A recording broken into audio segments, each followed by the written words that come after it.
साथियों नमस्कार। Teachers academy online coaching institute से मैं हूं अम्बरीश शुक्ल। आप सबका बेहद स्वागत है आपके अपने चहेते संस्थान टीचर्स एकेडमी में। मित्रों, आज बहुत बड़े कोर्स के लिए आपसे बातचीत करने के लिए आया हूं। हर एक प्रतियोगी का सपना होता है जो हिंदी विषय से तैयारी कर रहा है, तो वो चाहता है कि हायर एजुकेशन में जाने के लिए और पढ़ाई करने के लिए, पीएचडी करने के लिए उसको फेलोशिप मिले। मैं बात कर रहा हूं नेट और जेआरएफ परीक्षा की। जी हां, जूनियर रिसर्च फेलोशिप आपको मिले, इसके लिए एनटीए नेशनल टेस्टिंग एजेंसी करवाती है परीक्षा।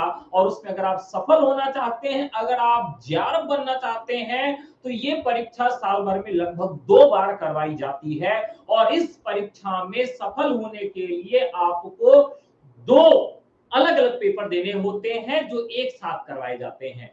पहला पेपर जिसमें 10 यूनिट होते हैं और दूसरा पेपर जो होता है आपके विषय का होता है। और आज हम बात करने वाले हैं हिंदी विषय की। हिंदी विषय बहुत ही महत्वपूर्ण, आपको एक ऐसा प्लेटफॉर्म देता है जहां से आप कंपटीशन में भी जा सकते हैं तैयारी करके, टीजीटी पीजीटी के लिए, और साथ ही साथ आप यूजीसी नेट की तैयारी करके जेआरएफ क्वालिफाई कर सकते हैं और असिस्टेंट प्रोफेसर भी बन सकते हैं। तो चलिए शुरू करते हैं कि कैसे तैयारी करें कि हमारा 60 दिनों में नेट और जेआरएफ हो जाए। मैं आज कुछ लोगों की चर्चा भी करूंगा। टीचर्स एकेडमी संस्थान में अध्ययन करने के बाद बहुत सारे छात्रों का नेट और जेआरएफ हुआ है, तो सभी को टीचर्स एकेडमी परिवार की तरफ से बहुत बधाई, खूब शुभकामनाएं है। और आज आप सबको बता दूं कि नेट और जेआरएफ का एक नया बैच, फ्रेश बैच कल से स्टार्ट होने जा रहा है, जिसमें हम शुरुआत करने वाले हैं हिंदी साहित्य का इतिहास यानी कि आदिकाल से। तो कल शुरुआत होगी आदिकाल से, यानी कि हिंदी साहित्य के इतिहास से कल शुरुआत हो जाएगी। और मित्रों, अगर आप स्ट्रेटजी जानना चाहते हैं यूजीसी नेट क्रैक करने की, तो स्ट्रेटजी के लिए इस वीडियो को पूरा देखना है। कम समय में आपको बहुत महत्वपूर्ण चीजें आज मैं बताने वाला हूं। तो देखिए, जो सबसे पहली इकाई है जिसका नाम है हिंदी भाषा और उसका विकास। सबसे पहली इकाई है यूजीसी नेट हिंदी में। उसके पहले आपको बता दूं कि आपके पास क्या क्या सामग्री होनी चाहिए। चलिए फटाफट नोट कर लीजिए।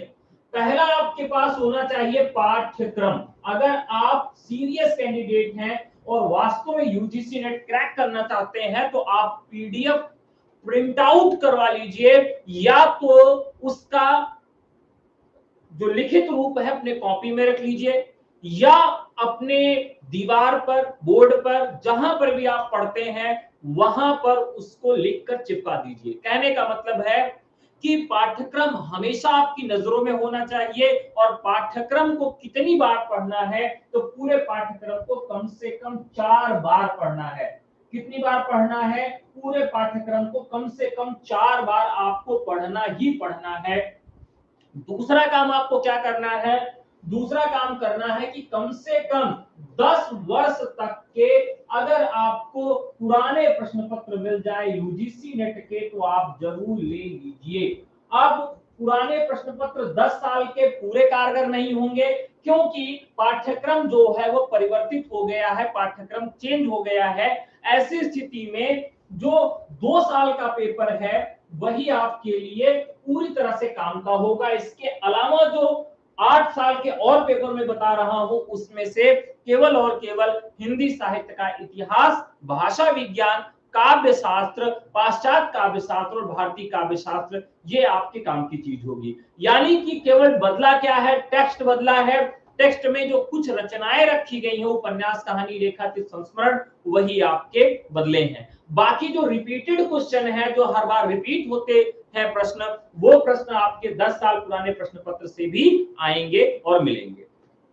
तो चलिए, तो सबसे पहले आपने पाठ्यक्रम को प्रिंट आउट कर लिया, डाउनलोड कर लिया, पूरे पाठ्यक्रम को 4 बार पढ़ लिया, 10 वर्ष तक के पुराने प्रश्न पत्र आप ले लिए। और पुराने प्रश्न पत्र किस तरीके होने चाहिए कि, क्योंकि जब पुराना प्रश्न पत्र आप लेते हैं तो उसके उत्तर में बहुत सारी गलतियां होती हैं, तो आपको ऐसा प्रश्न पत्र लेना है जिसका डिस्क्रिप्टिव आंसर लिखा हो, व्याख्यात्मक हल दिया हो। ऐसा प्रश्न पत्र आप मार्केट से खोल लीजिए और उस प्रश्न पत्र को ले लीजिए। पूरे पाठ्यक्रम को आपको कितनी बार पढ़ना है? जो 10 साल का पाठ्यक्रम है, कितनी बार पढ़ना है?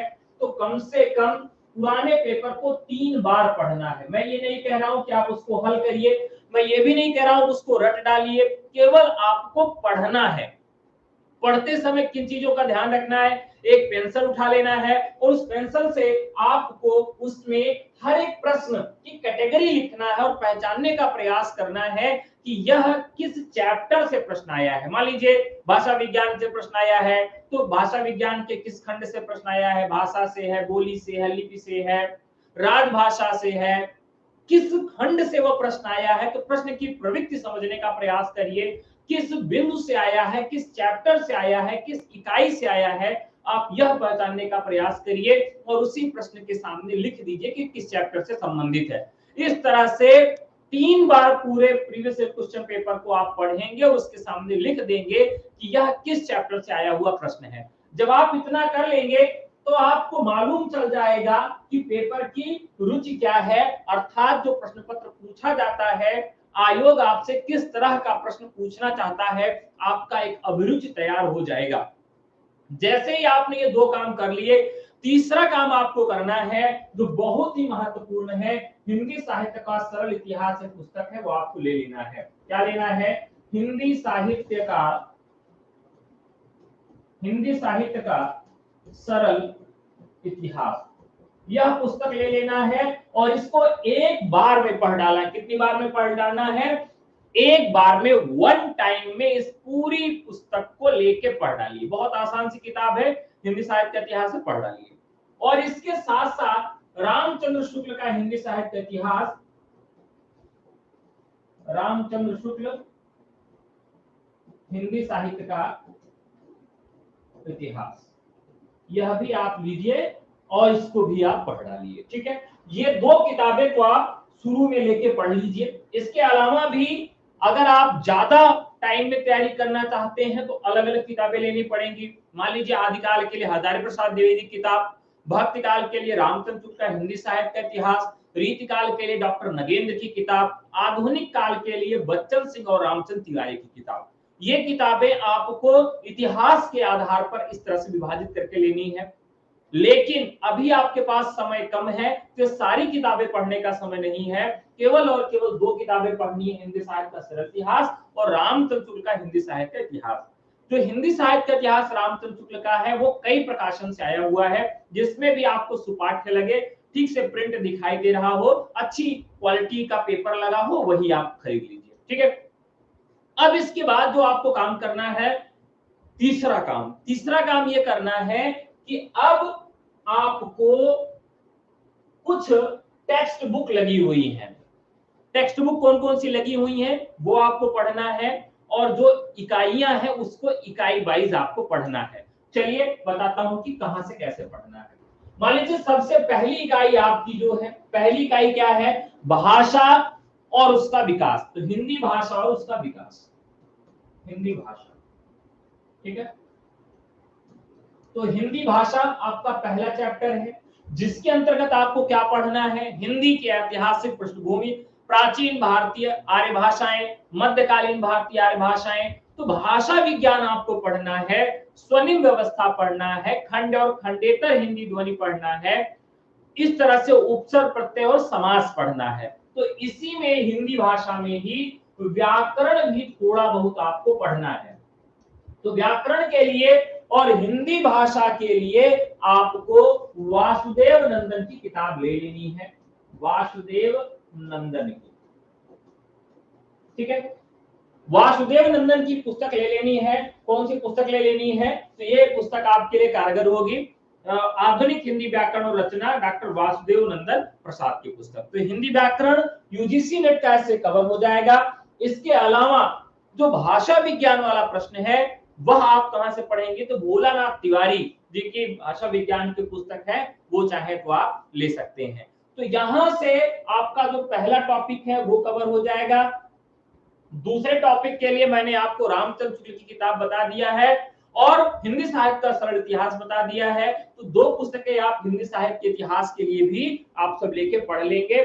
इसके बाद हिंदी साहित्य की गद्य विधाएं, तो जितनी भी गद्य विधाएं आपकी लगी हैं वो सारी गद्य विधाएं आपको पढ़नी है, क्योंकि आपके यहाँ अगर आप प्रीवियस क्वेश्चन पेपर पढ़ेंगे तो आपको मालूम चलेगा, जैसे हिंदी उपन्यास है तो हिंदी उपन्यास में किस तरह के प्रश्न प्रेमचंद के गोदान से पूछे जाएंगे, भारतेंदु और प्रसाद युग से किस तरह के प्रश्न पूछे जाएंगे, प्रीवियस ईयर क्वेश्चन पेपर से आप एक मोटी मोटा हिसाब लगा कर रखेंगे, जिससे वो टेक्स्ट बुक पढ़ेंगे तो आसानी से आपको समझ में आ जाएगा। तो जिसमें हिंदी उपन्यास, हिंदी कहानी, हिंदी नाटक, हिंदी निबंध, हिंदी आलोचना, ये आपको पढ़ना रहेगा। और इसके लिए आपको अलग से कोई किताबें खरीदने की जरूरत नहीं है।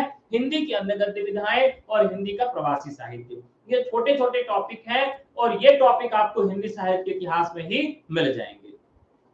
इसके बाद आपको तीसरा चैप्टर जो पढ़ना है, तीसरी इकाई जो पढ़नी है, इसका नाम है साहित्य शास्त्र।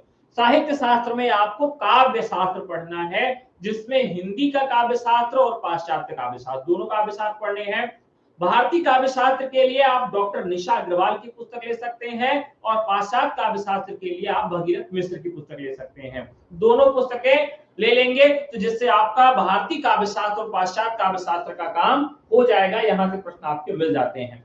इसके अलावा वैचारिक पृष्ठभूमि है, तो वैचारिक पृष्ठभूमि के लिए बहुत सारी मार्केट में किताबें हैं। एक किताब में सारे टॉपिक नहीं मिलेंगे, तो आप इंटरनेट की अगर सहायता ले लेंगे तो सारे टॉपिक आपको मिल जाएंगे और उतने से ही प्रश्न पूछा जाता है।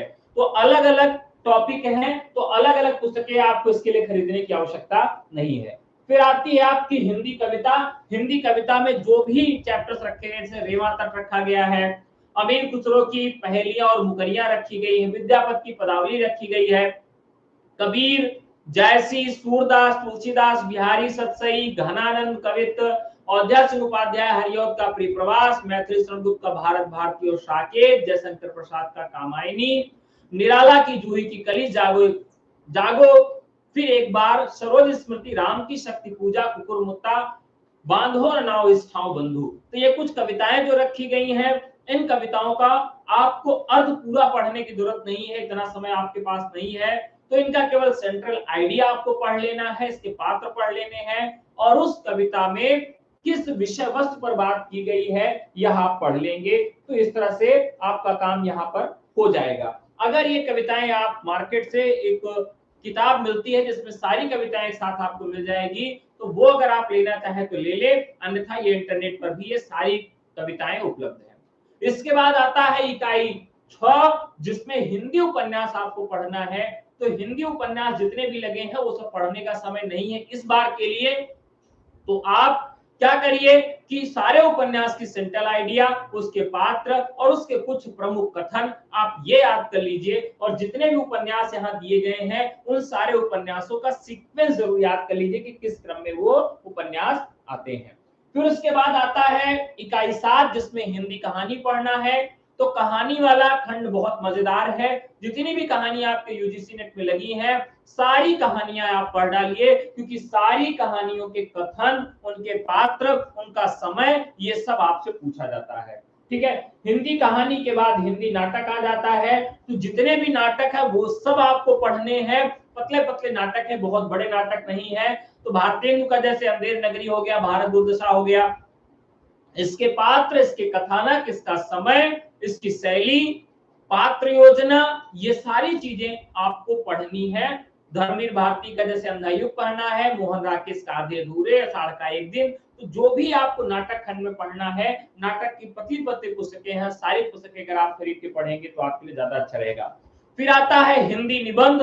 हिंदी निबंध में सारे निबंध महत्वपूर्ण हैं। यहां से पठित गद्यांश से भी प्रश्न पूछे जाते हैं और सारे निबंधों के जो रचनाकार है वहां से भी प्रश्न पूछे जाते हैं। अगर कोई पूरा पाठ्यक्रम याद कर ले तो मैं पूरी जिम्मेदारी के साथ कह सकता हूं कि पूरा पाठ्यक्रम याद करने के बाद 20 प्रश्न आपके केवल पाठ्यक्रम से ही आपको मिल जाएंगे। इसके बाद आपका चैप्टर आता है आत्मकथा, जीवनी और अन्य गद्य विधाएं। तो जो भी विधाएं यहाँ पर आपके पाठ्यक्रम में रखी गई हैं, सब आपको खरीदनी है। रामवृक्ष बेनीपुरी की, महादेवी वर्मा की, तुलसीराम की, शिवरानी देवी की, मन्नू भंडारी की और विष्णु प्रभाकर की, जितनी भी टेक्स्ट बुक आपके यहाँ दी गई है वो सारी टेक्स्ट बुक आपको खरीद लेनी है। तो मित्रों, इस तरह से 10 चैप्टर आपके लिए हैं। अब आपको मूल मंत्र बता दूं कि जितनी भी टेक्स्ट बुक, जितनी भी किताबें आपके यहाँ रखी गई हैं, वो सारी किताबें आप खरीद लीजिए और सारी किताबों को पढ़ डालिए। अगर आप ये सब नहीं करना चाहते, इससे बचना चाहते हैं, कम समय में तैयारी करना चाहते हैं, तो टीचर्स एकेडमी के नए बैच से जुड़ जाइए। नए बैच से आप कैसे जुड़ सकते हैं? व्हाट्सएप करके 9628959237। अगर आप हमें व्हाट्सएप करके नहीं जुड़ना चाहते हैं, आप फ्री में जुड़ना चाहते हैं, तो टेलीग्राम का एक लिंक आपको डिस्क्रिप्शन में मिल जाएगा। साथ ही साथ इस नंबर पर व्हाट्सएप करेंगे तब भी आपको हम एक लिंक प्रोवाइड करवा देंगे, जिसके माध्यम से आप हमारे फ्री टेलीग्राम चैनल से भी जुड़ जाएंगे। तो मित्रों, अगर आप यूजीसी नेट इस बार निकालना चाहते हैं और नेट के साथ जेआरएफ भी निकालना चाहते हैं, तो टीचर्स एकेडमी से जुड़िए। आपको यूजीसी नेट फर्स्ट पेपर के 10 यूनिट के लिए लगभग 7 अध्यापक आपको पढ़ाएंगे, हिंदी मैं पढ़ाऊंगा, और इस बार आपका चयन सुनिश्चित हो जाएगा यूजीसी नेट और जेआरएफ के लिए। तो इंतजार किस बात का? व्हाट्सएप करिए 9628959237 पर और इस नए बैच में सम्मिलित होइए। एक अच्छी बात आपको बता दूं कि मैं खुद नेट जेआरएफ हूं और हमारे यहाँ जो भी विषय चलते हैं वो सब अध्यापक बहुत ही एक्सपीरियंस टीचर हैं और हमारे पढ़ाए हुए छात्र पीएचडी कर रहे हैं, असिस्टेंट प्रोफेसर हैं और अलग-अलग नौकरियों में विराजमान हैं। अगर आप भी अपना कैरियर ब्राइट करना चाहते हैं, अगर आपको पढ़ाई का कम समय मिलता, आप गृहिणी हैं, आप कामकाजी हैं, आप नौकरी पेशा हैं, तो पढ़ाई का कम समय मिल पा रहा है, या आप फ्रेशर हैं, अभी भी पीजी करके आए हैं, आपको नहीं मालूम कैसे तैयारी करनी है, तो आपको एक प्रॉपर गाइडेंस की आवश्यकता पड़ती है और उस गाइडेंस के लिए हम आपके लिए यहाँ पर बैठे हुए हैं। आपको केवल व्हाट्सएप करना हमारे नंबर पर और यूजीसी नेट की तैयारी कल से शुरू हो जाएगी। तो देर किस बात की, आइए टीचर्स एकेडमी के साथ, और इस बार नेट और जेआरएफ आपकी झोली में होगा। तो आज के लिए इतना ही, फिर मुलाकात होगी कल आदिकाल के साथ। तब तक के लिए नमस्कार, जय हिंद।